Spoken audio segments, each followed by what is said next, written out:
ქვეყანას აქვს პოტენციალი, რომ მსოფლიოს ბაზრებზე გამორჩეული თვისებების მქონე თაფლის მიმწოდებელი იყოს.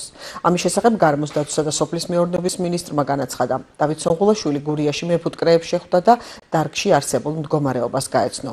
როგორც მინისტრმა აღნიშნა, საქართველოში არაერთი სახელმწიფო პროგრამა მუშაობს, რომელიც თაფლის წარმოების ხელშეწყობას ითვალისწინებს.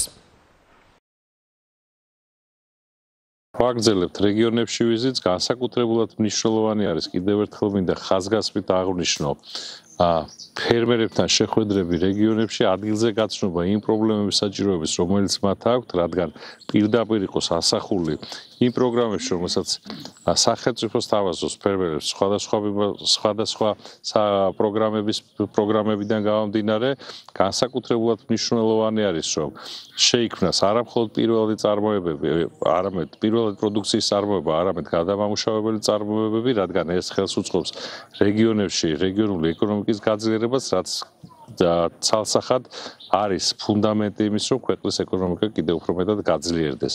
აქვე მინდა აღვნიშნო, რომ რეგიონებში ვიზიტის ფარგლებში ხვდებით ჩვენს რეგიონულ სამსახურებს, ადგილზე ვათვალიერებთ მათ საჭიროებებს, რადგან მინდა გითხრათ, რომ ფაქტობრივად ის პოლიტიკა, რომელსაც სახელმწიფო ატარებს, მისი აღსრულებელი რეგიონებში არის ჩვენი რეგიონული სამსახურები და იმისთვის, რომ ეს პოლიტიკა აღსრულდეს სათანადოდ, მნიშვნელოვანი არის, რომ ჩვენ სამსახურებს ჰქონდეთ შესაბამისი სამუშაო გარემო.